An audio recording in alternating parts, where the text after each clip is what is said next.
ಬಸವ ಮಾತು ಮಾವಲಂಬಿಕೆ ಸ್ಮಾರಕ, ಬಸವನ ತಾಯಿಯ ಸ್ಮಾರಕ ಮಾಡಿದರು. ಆವಾಗ ಹಳ್ಳಿ ವತನಿಕೆ ಮನೆಗಳು ಯಾವ ರೀತಿ ಇದ್ದವು ಆ ಒಂದು ಪ್ರಕಾರ ಇಲ್ಲಿ ಒಳಗೆ ಬಂದು ಕೂಡಲೇ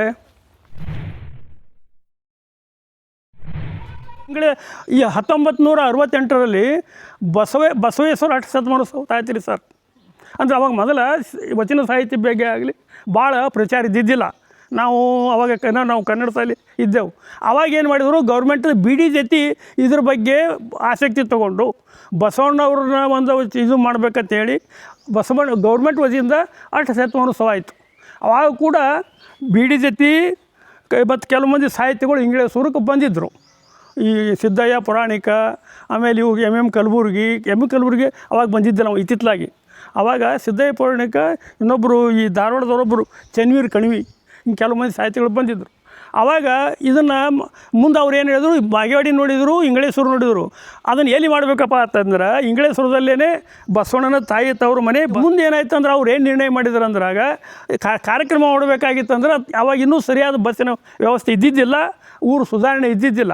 ಆವಾಗ ಅದನ್ನು ಏನದ ತಾಲೂಕು ಪ್ಲೇಸ್ ಹಾಕೋದು ಅನುಕೂಲ ಅದ, ಬಿಜಾಪುರದಲ್ಲೇ ಮಾಡ್ಬೇಕಂತ ಹೇಳಿ ಇದು ಬಾಗೇವಾಡಿಯಲ್ಲೇ ಕಾರ್ಯಕ್ರಮ ಮಾಡ್ಬೇಕಂತ ಹೇಳಿ ನಿರ್ಧಾರ ಮಾಡಿ ಅವಾಗ ಇಲ್ಲಿ ತೆಲಿಗೆ ಸ್ಟೇಷನ್, ಅದು ದೊಡ್ಡ ಸ್ಟೇಷನ್, ಈಗ ಅದನ್ನು ಬಸವನ ಬಾಗೇವಾಡಿ ರೋಡ್ ಹತ್ತಿತ್ತು. ಅದಕ್ಕೆ ಮೊದಲು ತೆಲಿಗೆ ಸ್ಟೇಷನ್ ಎತ್ತಿದ್ರು. ಆ ಮುದ್ದತಿಗೆ ಇದನ್ನು ಮಾಡಿದ್ರು. ಅದನ್ನು ಆ ರೈಲ್ವೆ ಸ್ಟೇಷನ್ ಬಸ್ಸಿನ ಸಂಬಂಧ ಅಂತೇಳಿ ಬಸವನ ಬಾಗೇವಾಡಿ ರೋಡ್ ಅಂತ ಮಾಡಿದ್ರು. ಇದಕ್ಕೆ ಮೊದಲು ಬರೀ ಬಾಗೇವಾಡಿ ಎತ್ತಿದ್ರು. ಆವಾಗ ಇದಕ್ಕೆ ಏನಾದ್ರು ಬಸವನ ಬಾಗೇವಾಡಿ ಅಂತ ನಾಮಕರಣ ಮಾಡಿದರು. ಮೊದಲು ಅದು ಬರೀ ಬಾಗೇವಾಡಿ. ಆವಾಗ ಮುಂದೆ ಏನಾಯಿತು, ನಮ್ಮಲ್ಲಿ MR ಪಾಟೀಲ್ ಇರ್ತಿದ್ರು. ಅವರು ಹೈಸ್ಕೂಲಿಗೆ ಸ್ಥಾಪನೆ ಮಾಡಲಿಕ್ಕೆ ದೊಡ್ಡ ಮನೆತನ. ಅವರು ಸ್ವಲ್ಪ ಸಮಾಜ ಕಾರ್ಯಕರ್ತರು. ಆಗಿನ ಕಾಲಕ್ಕೆ ಅವರು ಇದು ಪುಣೆ ಇದರಲ್ಲಿ ಕಲ್ತು ಬಂದಿದ್ದರು. ಆದರೂ ಅವರೇ ನೌಕರಿ, ದೊಡ್ಡ ಮನೆತನ, 400 ಎಕರೆ ಜಮೀನು. ಅವರು ಇಂಟ್ರೆಸ್ಟ್ ಇತ್ತು ಇದ್ರ ಬಗ್ಗೆ. ಅದಕ್ಕೆ ಅವರಂದರು, ನಮ್ಮೂರಲ್ಲೇ ಬಸವಣ್ಣನ ಕುರಿತಿದ್ದಾಗ ನೀವು ನಮ್ಮೂರಲ್ಲೇ ಮಾಡ್ಬೇಕಂತ ಹಠ ಹಿಡಿದ್ರು. ಅವರು MR ಪಾಟೀಲ್ ಇರ್ತಿದ್ರು, ಅವರು ರುಡ್ಯಾಳಪ್ಪ ಗೌಡರು ಅಂತ ಹೇಳಿ. ಆವಾಗ ಮುಂದೆ ಏನಾಯಿತು, ಅವ್ರು ಹೇಳಿದರು, ಇಲ್ಲ ಹಿಂಗೆ ಇಲ್ಲಿ ಅನುಕೂಲ ಇಲ್ಲ ರೋಡ್. ಆಮೇಲೆ ಅದು ಹೇಳಿ ಕೆಸಿಂದ ಅವರು ಮೊದಲು ಬಾಗೇವಾಡಿ ನಿರ್ಣಯ ಮಾಡಿದರು. ಮುಂದೆ ಏನಾಯಿತು, ಈ ಊರು ಬಸವಣ್ಣ ತಾಯಿ ತೋರಲ್ಲ, ಅದಕ್ಕೆ ಊರು ರಿಪೇರಿ ಮಾಡಬೇಕು ಅಂತ ಹೇಳಿ ಕೆಸಿಂದ ಆವಾಗ ಲೈಟು ನಳ ಏನೂ ಇದ್ದಿದ್ದಿಲ್ಲ. ಈ ರೋಡು ಸಾದಾ ಇತ್ತು. ಆವಾಗಲೇ ರೋಡ್ ರಿಪೇರಿ ಮಾಡಿದರು. ಇಂಗ್ಲೀಷರಿಗೆ ಲೈಟ್ ಹೊತ್ತು ಮತ್ತು ನಳ ಕೊಟ್ಟರು. ಆಮೇಲೆ ನಳಕ್ಕೆ ಬರಬೇಕಾಗಿತ್ತು. ಅವಾಗ ಯಾವುದೇ ನೀರಿನ ವಾಹನ ಇದ್ದಿದ್ದಿಲ್ಲ, ನೀರಿನ ಅನುಕೂಲತೆ ಇದ್ದಿದ್ದಿಲ್ಲ. ಈಗೆಲ್ಲ ಡ್ಯಾಮ್ ಅದಾಗ್ಯಾವ. ಆವಾಗ ಏನು ಮಾಡಿದರು, ಇಂಗಳೇಶ್ವರದಲ್ಲಿ 3 ಪ್ರಮುಖ ಬಾವಿ ಇದ್ದು. ಇಲ್ಲಿ ಛತ್ರಪ್ಪ ಬಾವಿ, ಅಲ್ಲಿ ಕಲ್ಲಪ್ಪ ಬಾವಿ, ಇಲ್ಲಿ ಹಾಲು ಬಾವಿ ಅಂತ ಒಂದದ. ಆ 3 ಬಾವಿಯಿಂದನೇ ಏನು ಮಾಡಿ ಒಂದು ನಳ ಇದು ಲೈನ್ ಎಳೆದು ಇಲ್ಲಿ ಒಂದು ಹುಡಿಯೋದು ಗಡ್ಡೆ ಅಂತ ಎತ್ತರ ಪ್ಲೇಸ್, ಅಲ್ಲಿ ಟಾಕಿ ಕಟ್ಟಿ ಇಂಗಳೇಶ್ವರಕ್ಕೆ ನಳ ಮಾಡ್ಬೇಕಂತೇಳಿ ಆ ಬಸವಣ್ಣನ ಆ ಶತಮಾನೋತ್ಸವಕ್ಕೆ ಇಲ್ಲಿ ನಳ ಮತ್ತು ಲೈಟ ಎರಡೂ ಆದವು. ಅದಕ್ಕಿಂತ ಮೊದಲು ನಾವು ಯಾರು ಬೇಡಿ ತೊಗೊಂಡಿಲ್ಲ, ಅವ ತಾನೇ ಕೊಟ್ಟೋಗ್ಯಾರ ಅವ್ರು ಬಂದು ಗೌರ್ಮೆಂಟ್ದವ್ರು. ಮುಂದೆ ಇಲ್ಲಿ ರೇವಣ ಸಿದ್ದೇಶ್ವರ ದೇವಸ್ಥಾನ ಅಂಥದ್ದು, ಅದು ಓಲ್ಡ್ ಪುರಾತನ, ಅದೊಂದು ಹಿಸ್ಟ್ರಿ ಬೇರೆ. ಅದು ಒಂದು ಇದು ಗುರುತಂದು ನಿಮಗೆ ಚರಿತ್ರೆನೇ. ಆ ದೇವಸ್ಥಾನಕ್ಕೆ ಲೈಟ್ ಕೊಡ್ಲಕ್ಕೆ ಒಳ್ಳೆ ಅಂದ್ರೆ ಅವರು ಎಂಜಿನಿಯರು. ಅವಾಗ ನಮ್ಮಲ್ಲಿ ಸಿದ್ದಯ್ಯ ಮುತ್ತಾಯತ್ ಒಬ್ಬ ಇವರು ಸೆಕ್ರೆಟರಿ ಇದ್ದರು, ಪಂಚಾಯತಿಯವರು. ಅವ್ರು ಹೇಳಿದರು, ಅದು ಊರು ದೇವಸ್ಥಾನ ಪ್ರತಿ ವರ್ಷ ಜಾತ್ರೆ ಲೆಕ್ಕದ ಅಲ್ಲಿ, ಅದಕ್ಕಾಗಿ ನೀವು ಆ ದೇವಸ್ಥಾನಕ್ಕೆ ಲೈಟ್ ಎಳೆದ್ರೆ ನಮಗೆ ಲೈಟ್ ಕೊಯ್ಕಿನ ಲೈಟ್ ಕೊಡ್ಬೇಡ ಅಂತೇಳಿ ಹಠ ಹಿಡಿದ ಕೂಡಲೇ ಮುಂದೆ ಆ ಗುಡ್ಡಕ್ಕೂ ಒಂದು 6-7 ಕಂಬ ಕೂತು. ಆ ಗುಡ್ಡಕ್ಕೂ ಲೈಟ್ ಅದು ಬಸವಣ್ಣನಿಂದ 1968ರಲ್ಲಿ 19ಗೆ ನಮ್ಮ ಊರಿಗೆ ಇಂಗಳೇಶ್ವರಕ್ಕೆ ಲೈಟ ನಳ ಅದು. ಆದರೂ ಕೂಡ ಇಂಗಳೇಶ್ವರದವ್ರು ಅವಾಗ 101 ದಿನ ಇಲ್ಲಿ ಸ್ಟ್ರೈಕ್ ಮಾಡಿದರು. ನಮ್ಮ ಇಂಗಳೇಶ್ವರ ಸುಮಾರು ಒಂದು 100 ಜನರು ಕೂಡಿ 100 ದಿನ ಇಲ್ಲಿ ಸ್ಟ್ರೈಕ್ ಮಾಡಿದರು.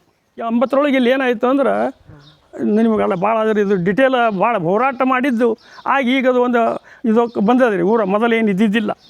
ಅವಾಗ ಇಲ್ಲಿ ಕುಲ್ಕರ್ಣಿ ಮನೆಯೊಳಗೆ ಒಂದು ಇದು ಲಿಪಿ ಅಂದ್ರೆ ಏನು ಮಾಡಿರ್ತಾರೆ ಬ್ರಾಹ್ಮಣರು, ಅವ್ರು ಇದು ಬರೆದಿಟ್ಟಿರ್ತಾರೆ. ಅವ್ರು ವರ್ಷಕ್ಕೊಮ್ಮೆ ಇದು ಶ್ರಾದ್ದ ಮಾಡ್ತಾರಲ್ಲ, ಅವ್ರು ಬರೆದಿಟ್ಟಾಗ ಅಲ್ಲಿ ಏನಾಯ್ತು ಅಂದ್ರೆ, ಅಲ್ಲಿ ಒಂದು ವಂಶಾವಳಿ ಕರೆಕ್ಟ್ ನಮಗೆ ಅವು ಸ್ವಲ್ಪ ಉಯ್ದು ಅಲ್ಲಿಗೆ ಹತ್ತಿದ್ದು ವಯಸ್ಸಿನ ಪ್ರಕಾರ ಹೇಳೋದು ನೆನಪಿದು ಆಗೋಲ್ಲ. ಅಲ್ಲಿ ಏನಾಯ್ತು ಅಂದ್ರೆ, ಸ್ವಾಮಿಗಳು ಅವಾಗ ಏನು ಮಾಡಿದರು, ಕುಲ್ಕರ್ಣಿಯವರು ಅಂದ್ರೆ ಬ್ರಾಹ್ಮಣರು ಅವನೇ ಬಸವಣ್ಣ.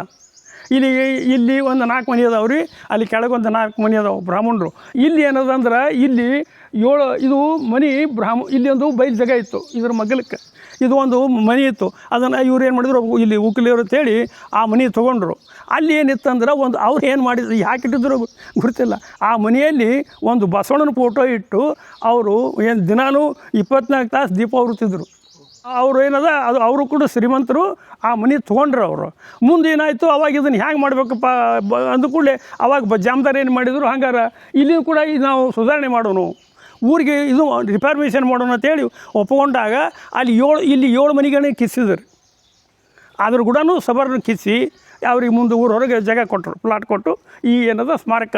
ಇದಕ್ಕೇನಂದ್ರೆ ಹಂಗಾರೆ ಇದು ತಾಯಿ ತವ್ರ ಮನೆಯಲ್ಲ, ಅದಕ್ಕೆ ಬಸವ ಮಾತು ಮಾದಲಂಬಿಕೆ ಸ್ಮಾರಕ, ಬಸವನ ತಾಯಿಯ ಸ್ಮಾರಕ ಮಾಡಿದರು. 19 ಬಹುತೇಕ 2002 ಇರಬೇಕಿದು, ನನಗಷ್ಟು ಇದು ಇಲ್ಲ, ನಾನು ಅಲ್ಲಿ ಬಿಜಾಪುರಕ್ಕಿದ್ದೆ. ಯಾರ ಪ್ರಕಾರ ಮಾಡಿದ್ರೆ ಆವಾಗ ಹಳ್ಳಿ ವತನಿಕೆ ಮನೆಗಳು ಯಾವ ರೀತಿ ಇದ್ದವು, ಆ ಒಂದು ಪ್ರಕಾರ ಇಲ್ಲಿ ಒಳಗೆ ಬಂದು ಕೂಡಲೇ ಇದು ಮೇನ್ ಅಂದ್ರೆ ಇದು ಒಂದು ಹಳ್ಳಿಯ ಮನೆಯ ಮೇನ್ ಗೇಟ್ ಹೆಂಗಿರ್ತದೆ ರೀ, ಮೇನ್ ದ್ವಾರ. ಒಳಗೆ ಬಂದು ಕೂಡಲೇ ಸದರ್ ಪಡಿಸಲೆ ಥರ ಅವಕ್ಕೆ ಎಲ್ಕ ಬಡ್ಕ ಪದ್ಯ ರೀ. ಈಗ ನೀವು ಹಳ್ಳಿ ಒಳಗೆ ಈಗ ಗೌಡ್ರು ಕುಲ್ಕರ್ಣ ಮನೆಗೆ ಹೋಗಿ ನೋಡಿರಿ ನೀವು, ಅವು ಅದೇ ಟೈಪ್ ಇರ್ತಾವೆ, ಅದೇ ಟೈಪ್ ಇರ್ತಾವೆ. ಅದಕ್ಕೆ ಇಲ್ಲಿ ಬಂದು ಕೂಡಲೇ ಆ ಪ್ರಕಾರ ಇದನ್ನು ಏನದ ಒಂದು ಜಾಮದಾರ್ ಪ್ಲ್ಯಾನ್ ಹಾಕಿ ಈ ಬಸವ ಸ್ಮಾರಕವನ್ನು ಕಟ್ಟದ. ಇದು 2008 ಏನೋ ಆಗಿರಬೇಕು, ನನಗಷ್ಟು ಇದು ಇಸ್ವಿ ಅಷ್ಟು ಇದು ಇಲ್ಲ. ಇಲ್ಲಿನೂ ಕೂಡ ಏನದ ಇಲ್ಲಿ ಅದ ನೋಡ್ರಿ, ಇದು ಸದರ್ ಪಡಿಸಲಿರ್ತಾರೆ ಇವರು. ನೀವು ಗೌಡ್ರ ಮನೆಗೆ ಹೋಗ್ರಿ, ಆದ ಕೂಡಲೇ ಮೊದಲು ಈ ರೀತಿ ಇರ್ತದೆ. ಅವ್ರು ಏನು ಮಾಡ್ತಾರೆ, ಹೊರಗಿನ ಮಂದಿ ಕರ್ಕೊಂಬಂದು ಇಲ್ಲೇ ಹೊರಗೆ ಕಳಿಸ್ತಾರೆ ಅವರು.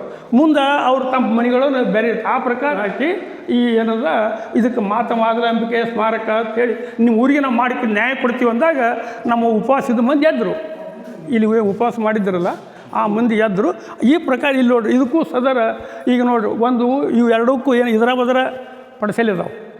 ಇದ್ರಿಗೆ ಏನದ ಇಲ್ಲಿ ಇದು ಮಾಡ್ಯಾರ, ಒಳಗೆ ಅಡುಗೆ ಮನೆ ಅದ ರೀ, ಇಲ್ಲಿ ಇದ್ರ ಒಳಗೆ ಅಡುಗೆ ಮನೆ ಅದ. ಮುಂದೆ ಏನದ ಇದನ್ನು ಮಾಡ್ಕೊಂಡು ನಾವು ಇದು 7 ಅಂಕಣ ಇರ್ಬೇಕು ರೀ, ಇದು ಬಹುತೇಕ ಈ ಕಡೆ ಕೂಡಿ 7 ಅಂಕಣ. ಅಂದ್ರೆ ಹಳೆ ಮನೆ ಪದ್ಧತಿ ಆ ಗೌಡಕ್ಕೂ ಅವಾಗ ಮನೆಯನ್ನು ಅಂಕಣಗಳ ಮೇಲೆ ಅಳಿತಿದ್ರು, ಅಂಕಣಪ್ಪ ಇರ್ತಾರ. ಇಲ್ಲಿ ಮುಂದೆ ಇಲ್ಲಿ ಏನು ಮಾಡಿದರು, ಈ ಬಸವಣ್ಣನ ಎತ್ಕೊಂಡಿದ್ದು ಮಾದಲಾಂಬಿಕೆಯನ್ನು ಕೂಡಿಸಿದ್ರು. ಈಕೆ ಅಕ್ಕನಾಗಮ್ಮ ಬಸವಣ್ಣ.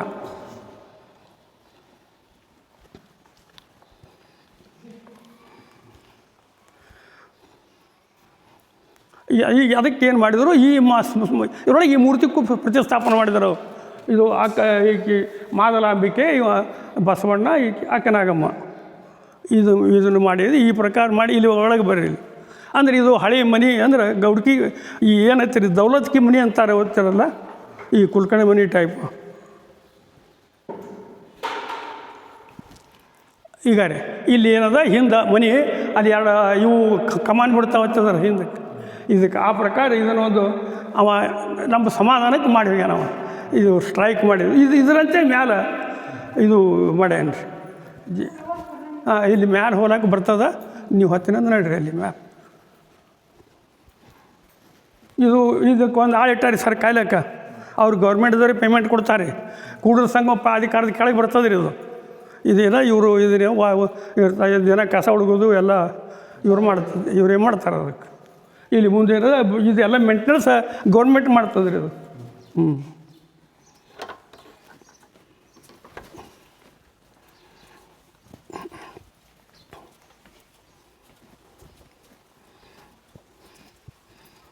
ಇದು ಹೋರಾಟದಾಗ್ಯದ್ರಿ ಸರ್. 101 ಮಂದಿ ಕೂತಿದ್ರಿ ಸರ್. ಇಲ್ಲಿ ಏನದ ಇದು ಮ್ಯಾಲೆ ಅಂತಸ್ತದ್ರಿ, ಅದು ಏನು ನಾವು ಕೆಳಗೆ ಅಡ್ಡಾಡ್ತೀವಲ್ಲ ಮ್ಯಾಲೆ ಇದು ಇಲ್ಲಿ ಅದು ಬಂದು ಹೋದ್ರೆ ಮಾಡೋಕ್ಕೆ ಇಳ್ಕೊಳಕ್ಕೆ ವ್ಯವಸ್ಥೆ ಮಾಡ್ಯಾರ ಅವರು. ಇಷ್ಟೇ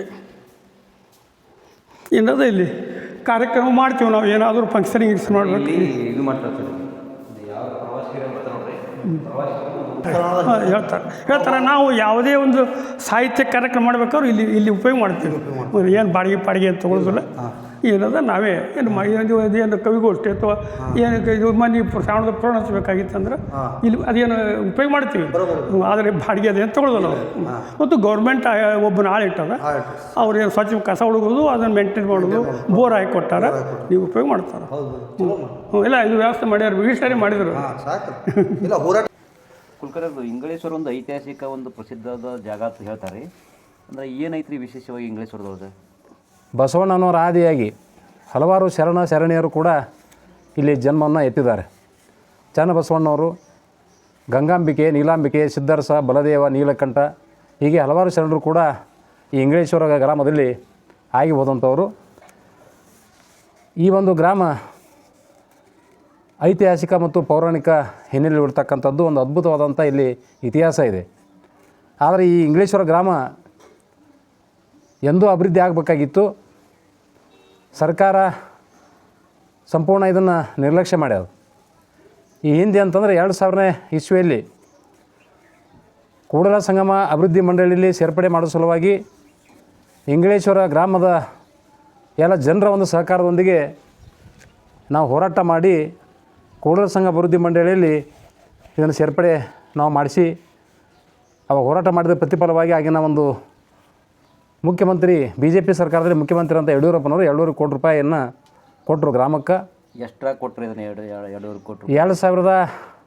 2007ನೇ ಸಾಲಲ್ಲಿ 2.5 ಕೋಟಿ ರೂಪಾಯಿನ ಕೊಟ್ಟರು.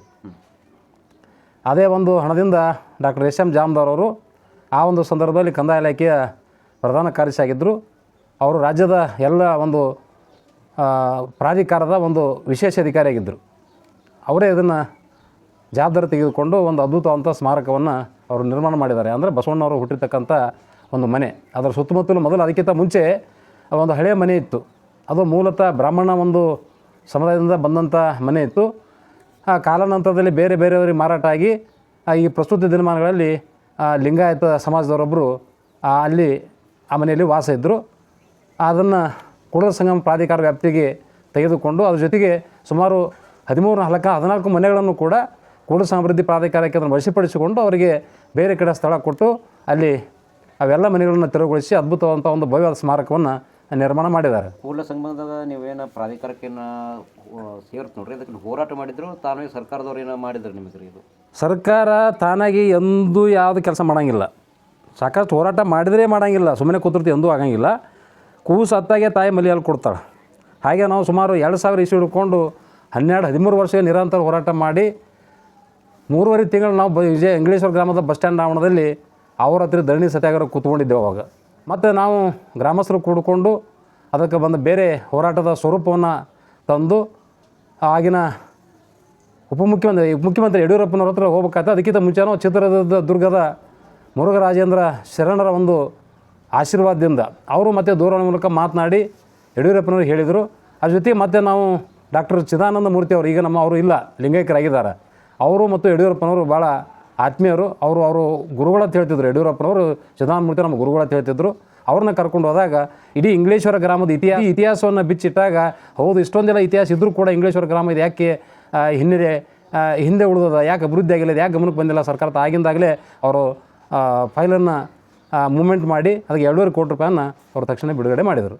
ತದನಂತರ ಅಭಿವೃದ್ಧಿ ಆದ ನಂತರ ಮತ್ತೆ ಅಭಿವೃದ್ಧಿ ಹಣಕ್ಕೆ ಕೊಟ್ಟಾರೋ ಅಥವಾ ಏನೋ ಅಲ್ಲಿ ಯಾವುದು ಕೊಟ್ಟಿಲ್ಲ ರೀ? ಅದರ ನಂತರ ಮತ್ತೆ ನಾವು ಹೋರಾಟ ಮಾಡಿದಾಗ 5 ಕೋಟಿ ಹಣವನ್ನು ಕೂಡ ಮತ್ತೆ ನಾವು ಗ್ರಾಮಕ್ಕೆ ತಂದಿದ್ದೆವು. ಆ ಒಂದು 5 ಕೋಟಿ ಹಣದಿಂದ ಇಂಗ್ಲೇಶ್ವರ ಒಂದು ಬಸ್ ಸ್ಟ್ಯಾಂಡದ ಆವರಣದಲ್ಲಿ ಅಶ್ವಾರೂಢ ಪಂಚಲೋಹದ ಬಸವಣ್ಣವರ ಒಂದು ಪ್ರತಿಮೆ ಆಗಬೇಕು ಅಂತಕ್ಕಂಥ ವಿಚಾರನ ಕೂಡ ಇಟ್ಕೊಂಡು ನಾವು ಹೋರಾಟ ಮಾಡಿದ್ದೆವು. ಅದು 5 ಕೋಟಿ ಕೂಡ ಬಂದದ. ಅದನ್ನು ಈಗಾಗಲೇ ಎಸ್ಟಿಮೇಟು ಕೂಡ ಮಾಡಿದ, ಅಂದಾಜು ಪತ್ರಿಕೆ ತಯಾರು ಮಾಡಿದ್ರೆ 1.5 ಕೋಟಿ ರೂಪಾಯಿ ಒಂದು ಕುದುರೆ ಮೇಲೆ ಕೂತಿರ್ತಕ್ಕಂಥ ಒಂದು ಬಸವಣ್ಣವರ ಒಂದು ಪುತ್ಥಳಿಯನ್ನು ಮಾಡ್ತೀವಿ ತಿಳ್ಕೊಂಡು ಶಿವಾನಂದ ಪಾಟೀಲ್ ಸಚಿವರು ಕೂಡ ಹೇಳಿದ್ದಾರೆ. ಅದು ಭಾಳ ದಿವಸ ಆಯಿತು, ಯಾಕೋ ಅದು ನೆನಗುದಿ ಬಿದ್ದದ ಕೆಲಸ. ಅದನ್ನು ಕೂಡ ಬೇಗನೆ ಮಾಡಿ ಅದನ್ನು ಸ್ಥಾಪನೆ ಮಾಡ್ಬೇಕಂತ ತಿಳ್ಕೊಂಡು ನಮ್ಮದು ಒತ್ತಾಯ ಅದ.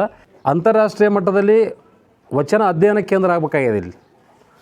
ಇವತ್ತು ಗ್ರಾಮಸ್ಥರು ಕೂಡ ಅಲ್ಲಿ ನೋಡ್ಲಿಕ್ಕೆ ಹೋದಾಗ ಅಥವಾ ಕಾಲೇ ಕೂತು ಹರಟಿ ಹೊಡಿಕಿತ್ತಲು ಅವೆಲ್ಲ ಗ್ರಂಥಾಲಯ ಆಯಿತು ಅಂತಂದ್ರೆ ಅಲ್ಲಿ ಹೋಗಿ ಕೂತ್ಕೊಂಡು ಶರಣರ ಬಗ್ಗೆ ವಚನ ಸಾಹಿತ್ಯದ ಅಧ್ಯಯನ ಮಾಡಿದ್ರೆ ಮನಸ್ಸುಗಳ ಪರಿವರ್ತನೆ ಆಗ್ತಾವೆ. ಆ ನಿಟ್ಟಿನಲ್ಲಿ ಒಂದು ಅಂತಾರಾಷ್ಟ್ರೀಯ ಮಟ್ಟದಲ್ಲಿ ಒಂದು ವಚನ ಅಧ್ಯಯನ ಕೇಂದ್ರ ಆಗಬೇಕಂತಕ್ಕಂಥದ್ದು ನಮ್ಮದು ಸರ್ಕಾರಕ್ಕೆ ಒತ್ತಾಯ ಅದ. ಮತ್ತು ಒಂದು ಸಮುದಾಯ ಭವನ ಕೂಡ ಪ್ರತ್ಯೇಕವಾಗಿ ಆಗಬೇಕಾಗಿದೆ. ಯಾಕೆ ಬಸವಣ್ಣವ್ರು ಅಂತಂದರೆ ಇದು ಇಂಗ್ಲೇಶ್ವರ ಗ್ರಾಮ ಮಾದಲಿಂಬಿಕೆಯ ತಾಯಿಯ ತೋರೂರು, ತಂದೆಯವರು ಬಸವಣ್ಣ ಬಾಗೇವಾಡಿ.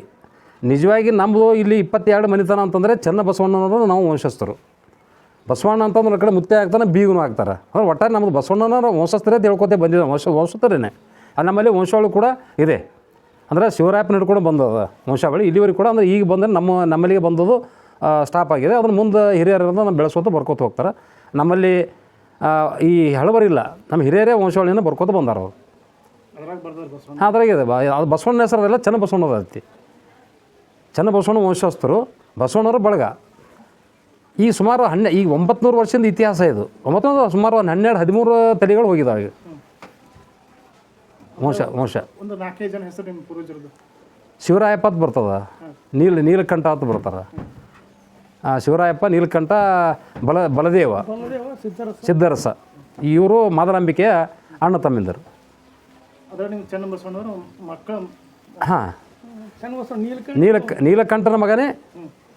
ಅಲ್ಲ ಸಾರಿ, ಅಕ್ಕನಾಗಮ್ಮನ ಮಗ ಚನ್ನಬಸವಣ್ಣ, ಶಿವಸ್ವಾಮಿ ಅಕ್ಕನಾಗಮ್ಮನ ಮಗ ಚನ್ನಬಸವಣ್ಣವರು. ಅಂದ್ರೆ ಬಸವಣ್ಣವರ ಅಳಿಯ ಚನ್ನಬಸವಣ್ಣ, ಅಕ್ಕನ ಮಗ. ವಂಶಾವಳಿ ಇರ್ಬೋದು, ತೋರಿಸ್ತೀನಿ ಬುಕ್ನಾಗ ಅದ. ಹಾಂ, ಅದ ಬುಕ್ ಇರ್ಬೋದು, ಬುಕ್ನಾಗ ತೋರಿಸ್ತೀನಿ ಅದು. ಈಗಾಗಲೇ ಅದು ಯಾಕಂದ್ರೆ ಹಿಂದೆ ಸಿದ್ದಯ್ಯ ಪುರಾಣಿಕವರು ಆ ಮೂಲ ವಂಶಾವಳಿ ನಮ್ಮ ಕಾಕರ ಹತ್ರ ಇತ್ತು. ಅದು ಮೋಡಿ ಲಿಪಿಯಲ್ಲಿತ್ತು. ಅದನ್ನು ಡಾಕ್ಟರ್ ಸಿದ್ದಯ್ಯ ಪುರಾಣಿಕರು ಕನ್ನಡಕ್ಕೆ ಅದನ್ನು ತರ್ಜಮೆ ಮಾಡಿ ಅವಾಗ ಪತ್ರಿಕೆಯಲ್ಲೂ ಕೂಡ ಅದನ್ನು ಪ್ರಚಾರಪಡಿಸಿದರು. ನಮ್ಮ ಇಲ್ಲಿ ಇಂಗ್ಲೇಶ್ವರ ವಿರಕ್ತ ಮಠದ ಚನ್ನಬಸವ ಸ್ವಾಮೀಜಿಯವರ ಒಂದು ಇದರಲ್ಲಿ ಸಮ್ಮುಖದಲ್ಲಿ. ಆ ಮೂಲ ಲಿಪಿ ಏನೈತಿಪ್ಪ ಅಂತಂದ್ರೆ ಬೆಂಗಳೂರಿನ ಬಸವ ಕೇಂದ್ರ ಬಸವ ಕೇಂದ್ರದೊಳಗೆ ಅದನ್ನು ಇಲ್ಲಾಗಿದೆ, ಸಂರಕ್ಷಣೆ ಮಾಡಲಾಗಿ ಇಲ್ಲಾಗಿದೆ.